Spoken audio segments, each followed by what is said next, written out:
Esto se salió de control. El asesinato de Carlos Manso destapa intereses y choque político.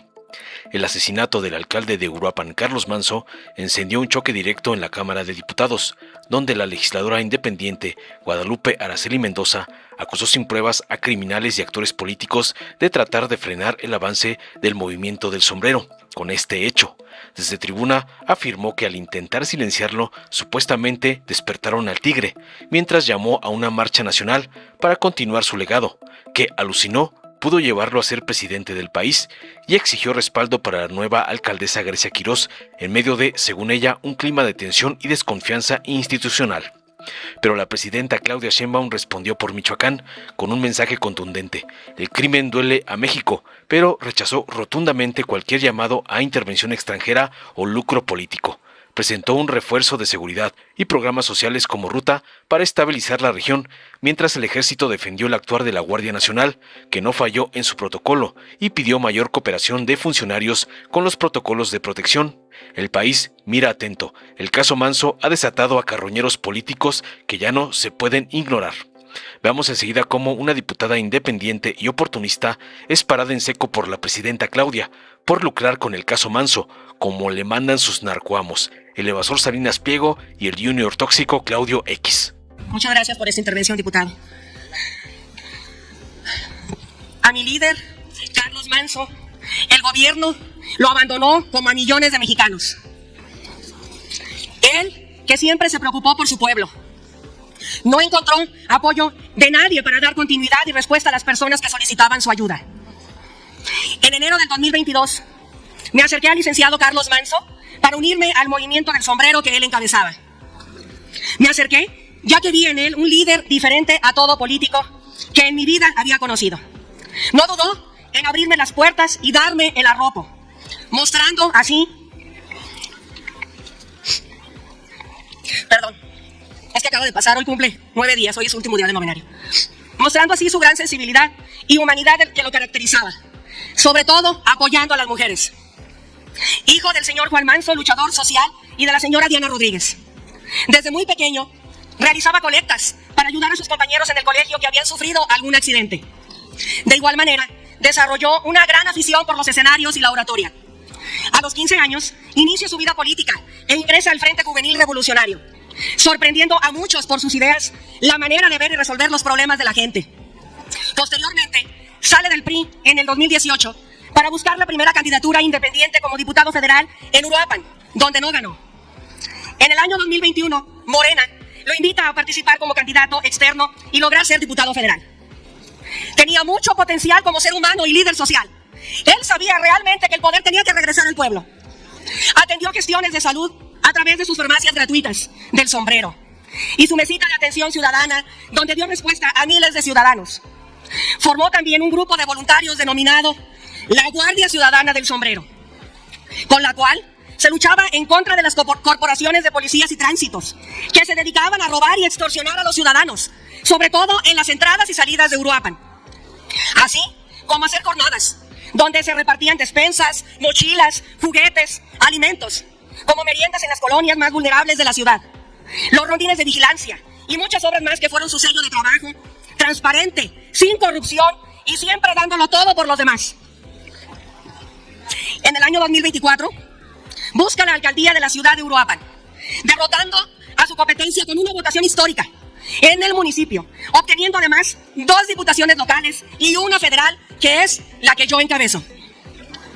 A 1 año y meses del gobierno independiente, juntos los del sombrero, logramos más por todo el distrito, manejando el recurso con toda la transparencia, donde aparte de nuestro salario como diputados, se sumó a este esfuerzo, siendo así una forma de dar respuesta a quienes nos brindaron su confianza en las urnas y proyectando nuestro movimiento a nivel nacional, incluso despertando simpatías ya a nivel internacional. Desafortunadamente, esta manera de trabajar despertó en organizaciones criminales, políticos y adversarios celos y envidia por el crecimiento y la popularidad de Carlos Manso. Se afectaban sus intereses oscuros y la pérdida del poder. Por lo tanto, lo más fácil fue mandarlo a eliminar, quitarlo del mapa. Pero se llevaron una gran sorpresa. Primero, al convertir a Carlos Manso en un héroe nacional e internacional, y despertar el tigre dormido, como él tanto lo decía. Ese tigre que ruge por sed de justicia y por la verdadera transformación. Despertaron ahora sí a los mexicanos. Quisieron matar el legado que él sería el próximo gobernador de Michoacán y futuro presidente de México. Les aterraba que eso sucediera, ya que el pueblo recibió de Carlos Manso la fuerza y el valor y la conciencia de cómo queríamos ser gobernados. Ser gobernados con seguridad, con paz, con tranquilidad y confianza, por tener un mundo mejor para nosotros y nuestros descendientes. Así es que váyanse despidiendo poco a poco de los lujos del poder, de las tranzas y la corrupción que a todas luces brilla, porque ahora nos toca a nosotros, a los del movimiento del sombrero, apoyar ese legado, esa lucha con su esposa Grecia Quiroz, que ahora encabeza este gran movimiento. México, apoyemos a Grecia Quiroz, no la podemos dejar sola. Les recuerdo que el sombrero no es un accesorio, es un ideal. ¡Viva el movimiento independiente! ¡Viva el mejor presidente de México, Carlos Manso! ¡Viva la sombreriza! ¡Viva México! Y no daremos ni un paso atrás, ni un paso atrás y ningún paso atrás, porque seguiremos trabajando, pese a que le pese. Muchas gracias. Gracias, diputada. Gracias. Nada más quiero darles gracias a todas esas personas que se reúnen para hacer esas marchas pacíficas en todo el país, porque no nada más es en el municipio, es en todo el país. Viene una muy grande para el día 15, aquí en el Zócalo, y les queremos pedir de favor todos los del movimiento del sombrero, que como bien su palabra lo dice, son marchas pacíficas. Los exhortamos a que sigan siendo de esa manera, con toda la tranquilidad del mundo, así como lo hubiera querido nuestro presidente Carlos Manso. Muchas gracias. Bueno, ahora sí vamos a las preguntas. Presidenta, buenos días. Vicente Serrano, conductor de Sin Censura TV. En estos pasados días, el cínico de Felipe Calderón, ahorita que veía la gráfica que nos mostraba, defendía en un foro empresarial en Argentina su guerra contra el narco.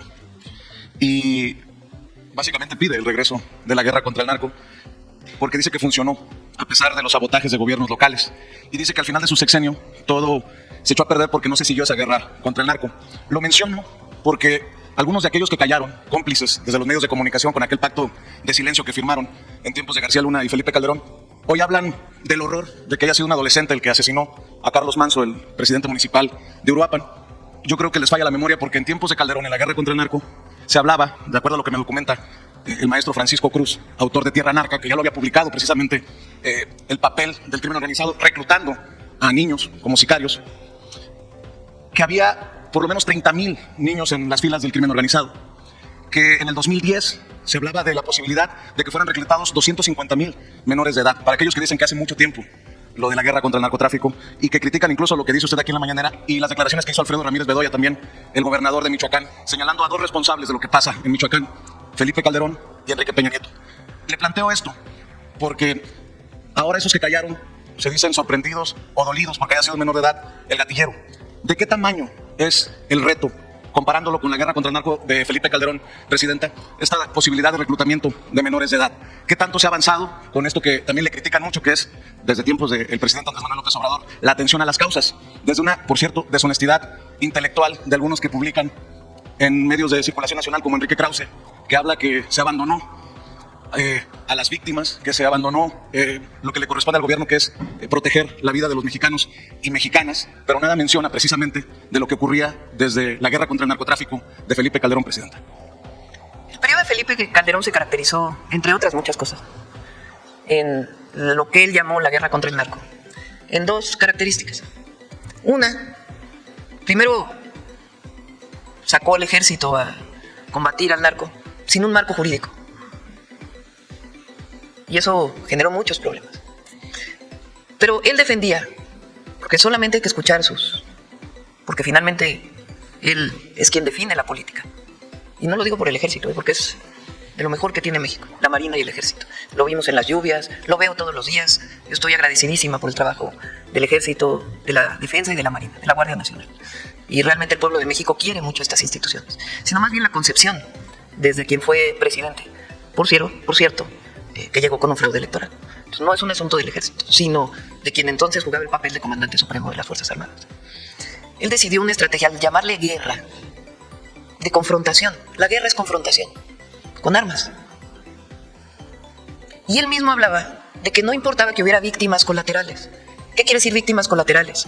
Civiles, personas, niños, niñas, jóvenes, que en un enfrentamiento podían ser alcanzados por una bala, y no importaba de acuerdo con el entonces presidente, porque era parte de la guerra. ¿Quién declara una guerra en su propio país? Eso no quiere decir que no actuemos nosotros frente a los grupos delictivos, porque también han querido poner eso. Pero él decidió ejecuciones extrajudiciales. ¿Qué quiere decir? Que se ejecutaba a un presunto delincuente por el solo hecho de ser un presunto delincuente, sin un juicio. Y hay muchos ejemplos durante aquella época. Pero no solo eso, sino que puso al frente de esa guerra a un personaje que hoy está preso en los Estados Unidos por favorecer a un grupo delictivo. ¿Cómo defender aquella actuación? Pero además no dio resultados. Pon otra vez la gráfica. Guerra. ¿Quién quiere guerra en un país? Muy distinto actuar dentro del marco de la ley, darle un marco jurídico al ejército para que pueda actuar, crear la Guardia Nacional, a la Marina también, y detener a presuntos delincuentes para que tengan un juicio. Eso se llama Estado de Derecho.